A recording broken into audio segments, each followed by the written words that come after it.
Ce jeudi, dans le tuto de la semaine, nous allons travailler sur les bases de la modélisation dans Maya avec le mode Stylize ou stylisé qui consiste à réaliser des formes simples qui vont être en low poly en général mais qui pourront être en high poly pour le précalculé et en low poly pour la 3D temps réel dans Unreal Engine comme c'est le cas ici, on le voit au niveau des pierres, des pavés qui sont en low poly ainsi que les arbres et les branches comme on pourra le voir. Et donc on va créer ces objets, ces formes dans Maya et voir les différents outils qui sont à notre disposition pour préfabriquer donc ces objets, pour en avoir aussi des variations possibles à partir d'une base que l'on va créer principalement avec des curves, NURBS par exemple, pour pouvoir obtenir donc des variations ici de troncs d'arbres, de feuilles et autres que l'on pourra donc mettre en place.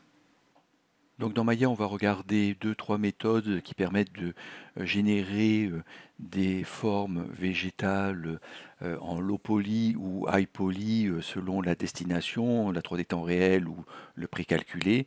On pourra avoir deux approches différentes.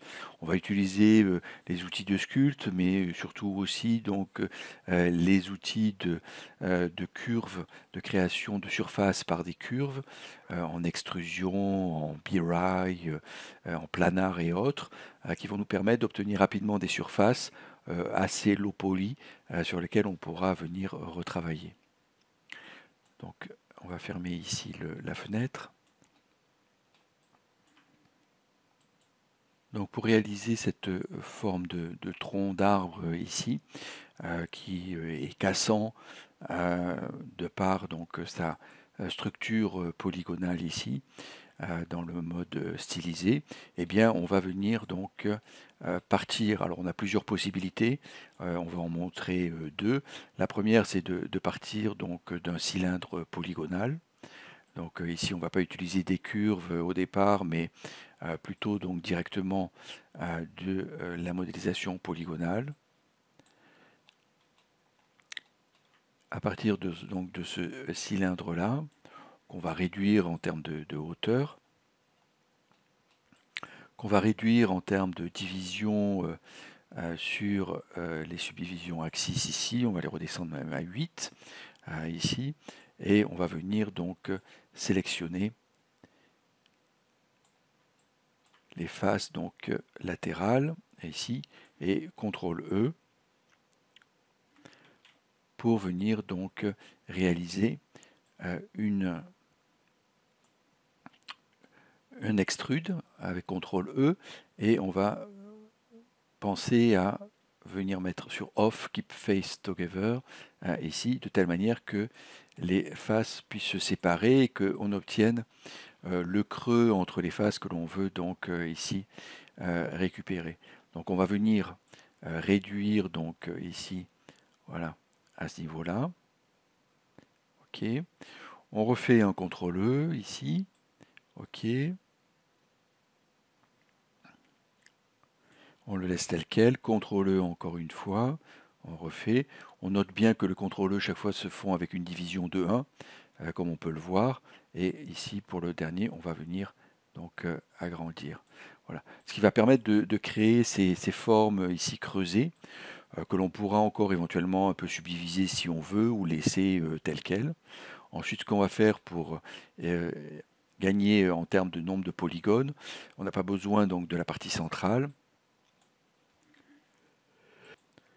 Et on va venir donc la sélectionner et supprimer ici. Ça supprime aussi donc celle en dessous. OK.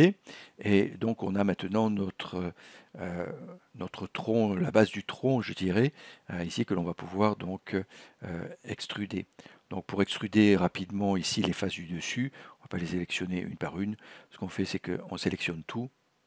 OK, on appuie sur CTRL et on garde, on enlève donc la partie basse ici et il ne nous reste plus que la partie supérieure ici. CTRL E et ça nous permet donc de pouvoir extruder. Donc là, on va pouvoir extruder donc la forme. Donc on voit qu'on obtient une forme un peu cassante avec de léger arrondi à l'intérieur, qui va donner ce côté un peu stylisé. Et on va pouvoir donc subdiviser donc là 15, voilà. Donc après ça dépend, voilà la forme que l'on va donc donner au final. Ok. Ici ce que l'on peut faire, c'est éventuellement, on pourra le faire après avec des déformeurs, mais on peut recentrer donc les, euh, les, les éléments de l'extrude ici et venir donc sélectionner la rotation et appliquer donc une rotation par exemple si on veut créer une torsion donc facilement ici sur l'ensemble, voilà, par exemple. Ok. Donc je sors du mode ici du mode sous objet et on va venir donc réduire la taille, voilà, pour affiner. Et ensuite on pourra donc à partir de là venir donc déformer. Donc avec un ensemble donc d'outils de déformation que l'on a ici, on a donc différents outils. On a les non linéaires notamment. Je vais en montrer un ou deux. Notamment on a le flair par exemple que je vais utiliser donc ici, qui va permettre donc de pouvoir écarter la base par exemple ou et affiner le haut. Donc on a notre cylindre qui est ici P cylindre, donc tronc, je vais l'appeler ici tronc 01, et on a le flair ici. Donc si on doit déplacer le tronc et garder le flair actif, il vaut mieux qu'il soit en parent-enfant parce qu'il est appliqué dans l'espace dans lequel se trouve donc le tronc, dans son espace, et il faut que le tronc soit dans son espace. Donc on va faire drag and drop ici, comme ça on est sûr que si on déplace le tronc, eh bien le déformeur flair, ça sera valable pour les autres déformeurs, on a exactement donc la déformation que l'on aura faite qui va suivre ici.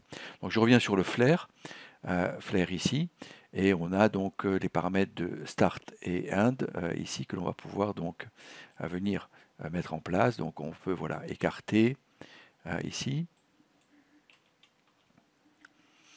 star ici, on va écarter donc 3 et puis 3 aussi par exemple, et avec la curvature on va obtenir quelque chose de moins linéaire, voilà, ici qui peut être relativement intéressant en termes de forme. Voilà, donc on peut appliquer d'autres déformations qui vont s'accumuler au fur et à mesure ici, et on va par exemple appliquer maintenant un létis pour venir donc tordre entre guillemets donc l'arbre, le tronc d'arbre que l'on a créé ici. Donc le létis, c'est une cage de déformation. Cette cage de déformation va se mettre autour donc de l'objet polygonal donc sélectionné. Donc je resélectionne tronc dans l'outliner ici et je viens donc sélectionner donc 4 en hauteur, 3 3 ici et j'applique. On va voir ce que ça donne ici à ce niveau-là.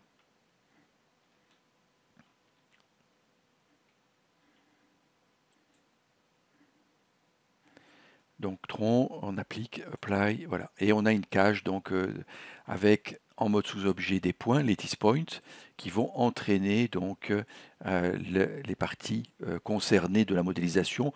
Donc chaque point a sa zone d'influence ici.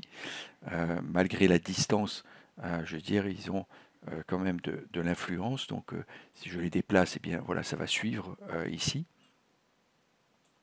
Ok. Ici, on peut donc, par exemple, basculer aussi, faire de la rotation, du déplacement. Voilà, par exemple. Ou, voilà. Donc, on pourra donc s'amuser comme ça, donc à venir déformer donc l'élément ici.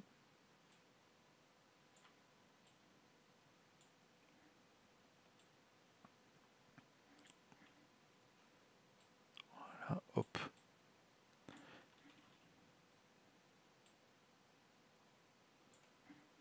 Voilà, donc on peut tordre, on peut scaler aussi, hein. J'ai fait du déplacement, de la rotation, on peut scaler aussi, voilà, ici, comme ça. pour obtenir la forme que l'on veut. Donc bien sûr, on comprend bien que la définition du lattice ici permettra d'avoir quelque chose de plus ou moins précis pour déformer.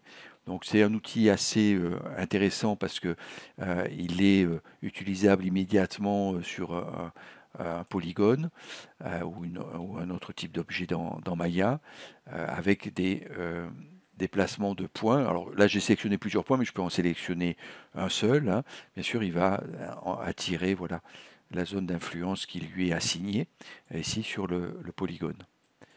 Une fois qu'on a fait ça, pour se débarrasser entre guillemets donc des lattices, alors de la même manière les lattices ici, il y en a deux, la base qui donne donc le départ de la forme initiale et le lattice, FFD lattice ici qui donne la déformation. Les deux on les prend et on les met donc dans tronc.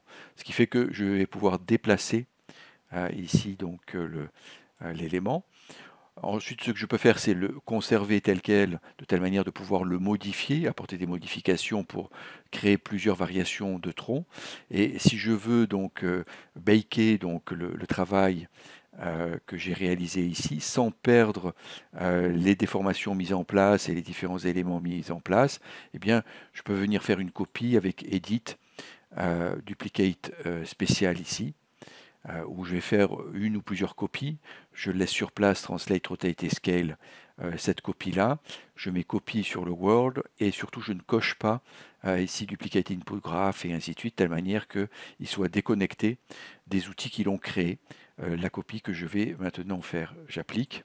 Et donc j'ai un tronc 02 ici qui est indépendant, donc qui va être indépendant de, de sa construction ici. Mais pour ça, autant pour le déplacement, je les ai mis en parent-enfant, autant pour dupliquer, il faut que je les sorte du parent-enfant, autrement il duplique tout, bien entendu. Donc ici, les trois éléments, il ne faudra pas que je bouge tronc 0,1, je viens donc les déplacer, ici je vais les mettre sous le node mesh.